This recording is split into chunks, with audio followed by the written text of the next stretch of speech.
It's a battlefield, you're begging me to go, been making me stay. Why do you hurt me so bad? It would help me to know, do I stand in your way? Or am I the best thing you've had? Believe me, I can't tell you why, but I'm trapped by your love, and I'm chained to your side.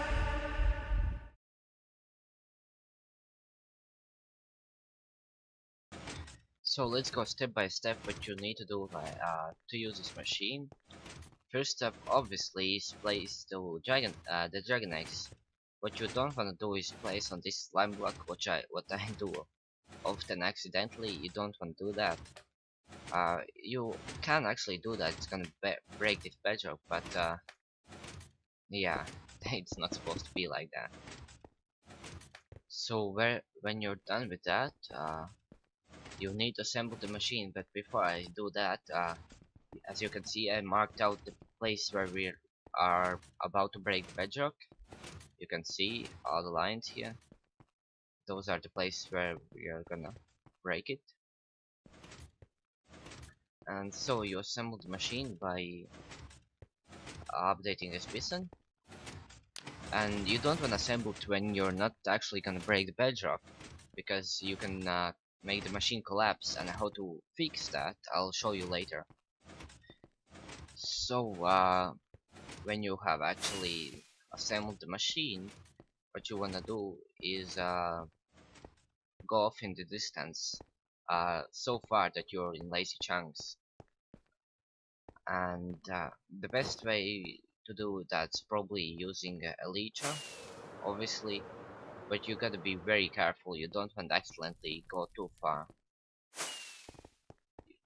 And powerful tool is Optifine Zoom, so you can better see what's going on, and you'll need to wait until you see the machine starting moving.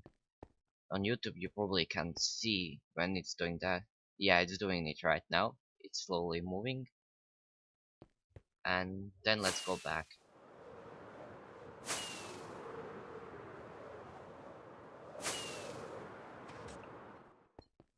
So as you can see, all the bedrock's broken here. There's no more bedrock. There's just sweepers now, who automatically broke the egg, so you don't have to do that. And that's it. That's really it. Now I'll show you how to fix the problem. Actually, first off, I'm gonna show the problem what you can have. Like, I assembled the machine randomly, and I don't remember to put the dragon eggs, so I'm gonna go off in the distance again.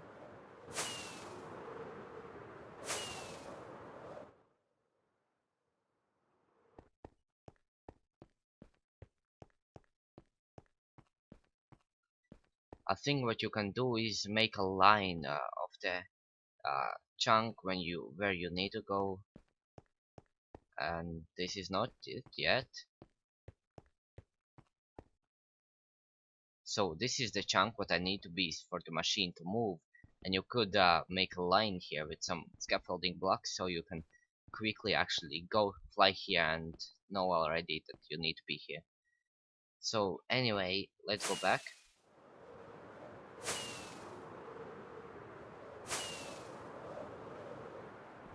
And when we're back, you can see the things have collapsed. They're all meshed up to the bedrock. So now it's time to actually fix that problem, and I'll show you how. Quick disclaimer, I forgot to tell two things.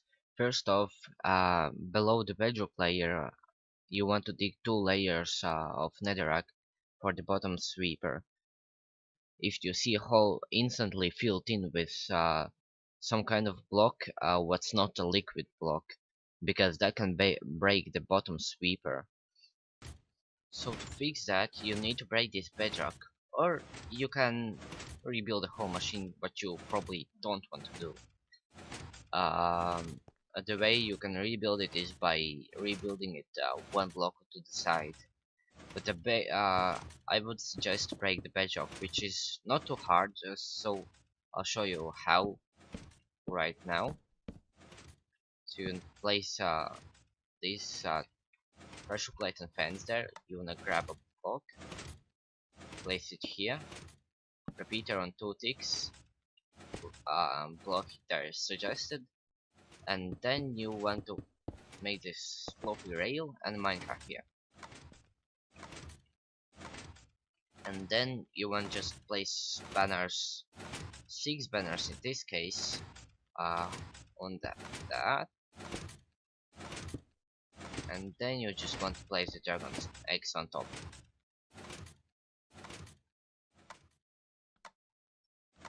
So after that's done, you wanna again go off in the distance and just look at it. And when you think you have gone far enough, you can go back, and you can see that the bedrock is broken. So then you can what you can do is activate the sweepers again. What you'll have to do for the machine to work. So I'm gonna break the bedrock because I'm in creative mode like this,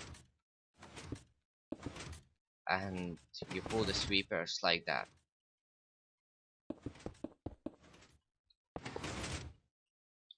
So this sweeper is built a little bit more iffy. You have to power this piston first, and then only this piston, and only then it's gonna be back to position. So that's it. That's how to use it and what to do if it collapses. And now let's go into detail how this machine actually works. So this is more like detailed explanation how this machine works, and we're gonna do it in this world where it's much brighter, and I'm gonna use this texture pack because it's with it it's easier to debug limestone and easier to see what's where. So let's start with the sweepers. Sweepers are really simple. You need a very little delay. It's pretty much like 3 ticks, was it? Or I don't remember what the timing was. I tested it a few times. After 3 ticks you want to push in blocks to clear the eggs. So the next if you don't do that, they're just gonna stay here, and when this comes, that egg's gonna destroy this egg, and it's not gonna move forward. Like, it's not gonna break another bedrock layer. So that's why you want to do the sweepers. And one of the complicated sweepers was this sweeper, because you don't want to have like if you're making a premeter, you don't want to clear up eggs when they're down there on the floor and just bother about clearing them with pistons and stuff. So I made a sweeper uh, like this. What you don't want to do is have a gap, because if it's gonna break the bedrock, it's also gonna break the sweeper if there's a gap there. So that's why it's so close. So basically what happens, the dragon egg lands on here, and then it gets pushed by this piston and cleared. So that's a little bit more complicated sweeper, but it's not too hard to build. The whole activation system of the sweepers is something, if you know Slimestone, you can do it easily. It's very simple. I just have like 3 tick delay between dragon egg dropper and the sweeper. And these sweepers are different because I don't like the bedrock layer is here, the top layer, and these have no problem. These have also no problem, but what has a problem is these next layers because uh, uh there's a random chances of having nether. Actually, it's pretty often, but it's still a random chance.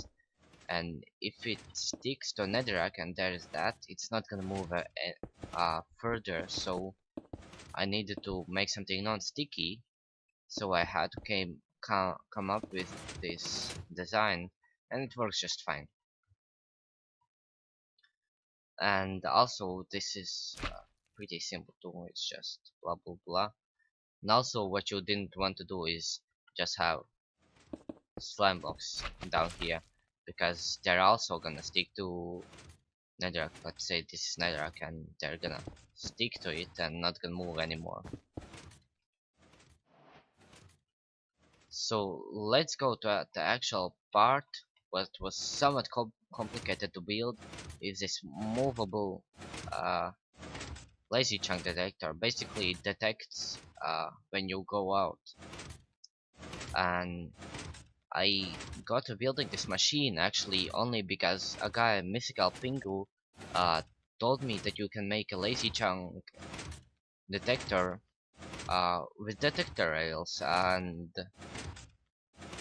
this is what's happening here. Basically, when you go out, uh, let's say, let's break this page up for example.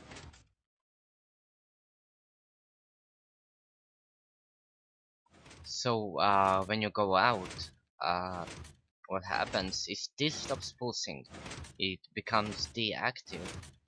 And what happens, this observer stays here. Like right now, it never has time to power this block and this piston. It always gets extended way quicker. So when it cannot, when this piston is not doing this clocking noise anymore, uh, then it looks like this, bam bam bam, and this looks really faily. That's because in lazy chunks, dragon eggs instantly fall down, almost instantly. It's not completely instant.